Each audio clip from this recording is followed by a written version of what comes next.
I don't wanna do this, but since siya na yung nagsabi, i-turn over ko na yung envelope. The envelopes were... I was given an envelope and it was later on I found out that there was money in it. Magkano po laman ng envelope? I think it was something like between 12 to 15, sir. Nakakatanggap po ba kayo ng envelope just like Yusek Mercado and Director Osias from ASEC Paharda? Yes, sir. Pag pinatay ako, patayin mo si BBM, si Lisa Araneta, at si Wendy Wallace. No joke. Answer. She may not like how I answer, but I am answering. Do you know Mary Grace Piatos? Hindi ko po siya kilala, ma'am. Imagine myself cutting his head. House members who verified and swore before me this impeachment complaint is 215 House members.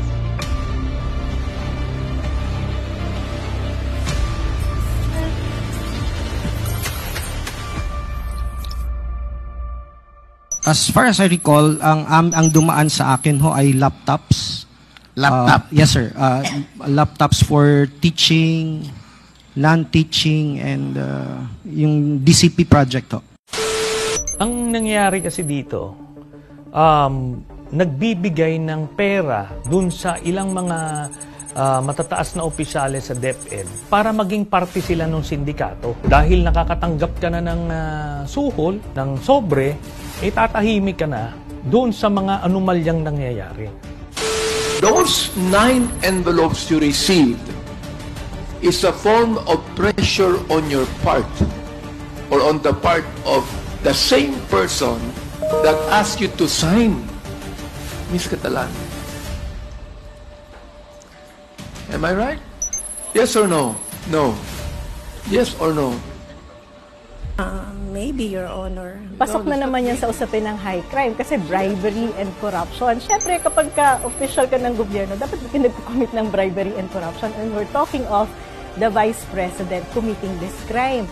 At lumabas po yan sa hearing sa Kongreso na kung saan sinasabi na nagbibigay ng gifts or pera si Vice President sa mga opisyales ng DepEd na may koneksyon sa procurement. Tama po bang sabihin, ma'am, na yun pong regular monthly envelope which you later on found out contains 50,000 per envelope ay nag-umpisa lamang nung kayo na-appoint as head of procuring entity? As far as I'm still keeping those envelopes, so I would like to say yes.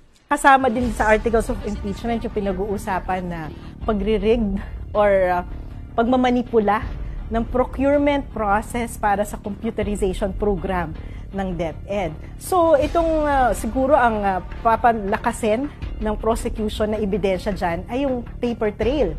Have you ever asked, why are you being given an envelope? Yes, sir. I asked her. But What was the answer? it's just an allowance from the Vice President. Was that? It was just an allowance from the Vice President. The fact na nagbibigay ka ng regalo is already corruption eh. Bawal na bawal yun sa gobyerno. So alam mo na, kapag nagbibigay ka ng regalo, alam mo na agad that you're trying to influence something.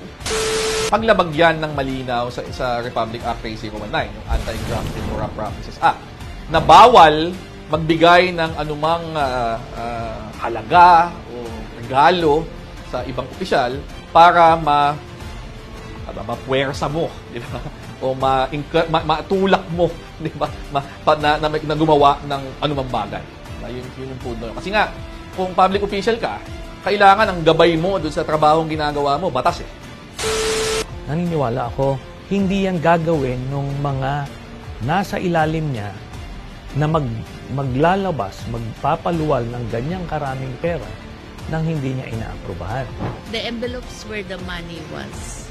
I was given an envelope. It was later on I found out that there was money in it. Nakakatanggap po ba kayo ng envelope from ASEC Paharda?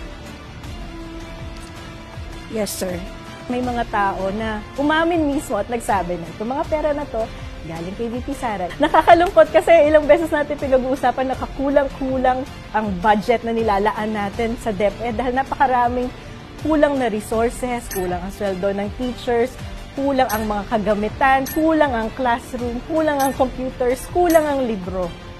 So kung napupunta pala sa korupsyon ang pera ng DepEd, hindi tayo magtataka kung bakit ganyan ang performance ng ating education sector, kung bakit ang mga 10 years old natin hanggang ngayon hindi marunong magbasa. Kung wala kang materyales para babasahin, walang libro na maaaring magamit ang mga teachers para magturo, magiging ganyan talaga yung performance ng ating education sector. At nakakalungkot kasi pag tinrace mo, sa kabila ng kakulangan ng resources, mayroon kang ganitong issue ng korupsyon.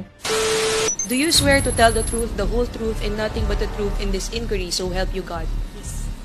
Ngayon, kung sasabihin niyang wala siyang kinalaman dyan at nangyayari lang yan, ginagawa ng mga tao na sa ilalim niya, kailangan sabihin niya yun dun sa korte na ang may kagagawan lang niyan ay itong kanyang mga assistant. Ilaglag niya yung mga tao niya. Kasi hindi mangyayari ito na hindi niya alam. Ngayon, kung sasabihin niya na hindi ko to alam pero nangyari, ibig sabihin mahina ka na isang secretary ng education kasi naiikutan ka lang. Ibig sabihin, nagpabaya ka sa iyong tungkulin bilang Secretary of Education.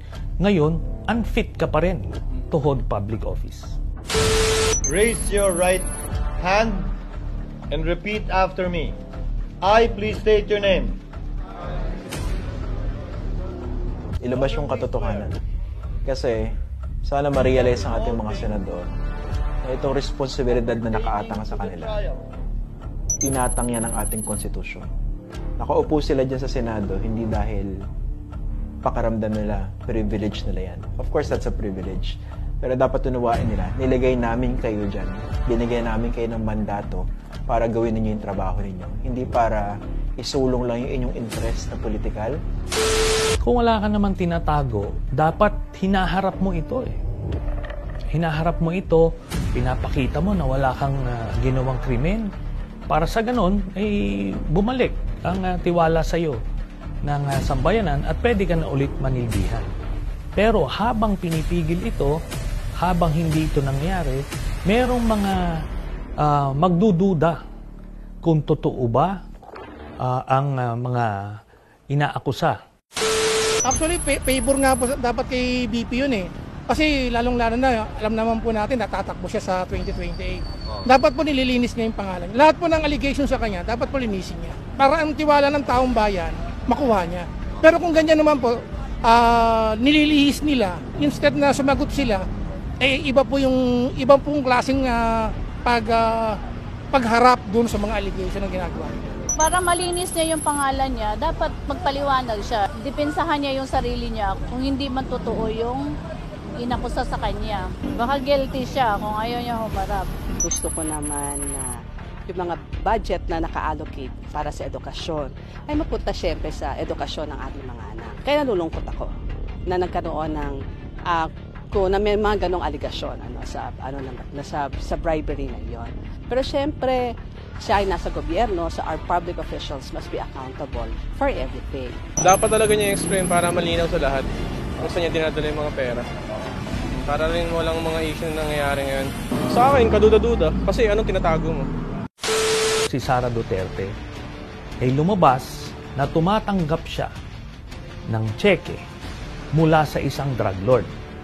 Hindi lang siya, kundi buong pamilya nila. 3 magkakapatid, si Hanilet at si Digong mismo. Batay doon sa salin mismo, deklarasyon mismo ni VP Sara sa kanyang mga salin mula nung siya pa ay mayor ng Davao. Ang laki-laki ng mga halagang nakalagay doon na dinideclare niya bilang kanyang pag-aari. Pag kinumpara mo doon sa kanyang sweldo, ang tanong, paano ka nakakuha ng ganito kalaking na halagang ari-arian? Kung totoo yung sinasabi ni Sunny Trillanes na merong mga hundreds of millions sa iyong bank account na galing sa drug lord, galing sa Pogo Lord, at iba pang mga lords. So, yan yung posibleng lumabas diyan sa issue na yan. Kaya ayaw na ayaw nung iba na mabuksan o matuloy yung impeachment dahil pwedeng i-lift ang bank secrecy laws. Will the former president be okay that if we draft the waiver now, that it be signed today instead of tomorrow? Will you be fine with that, Mr. President? Anong kapalit, sir? Hindi. Sampalin ko siya sa publiko. Hindi, wala naman. Ngayon na. Wala pong ganunan. I'll give you, sampalin ko sa Mr. Chairman, session suspended. Session suspended.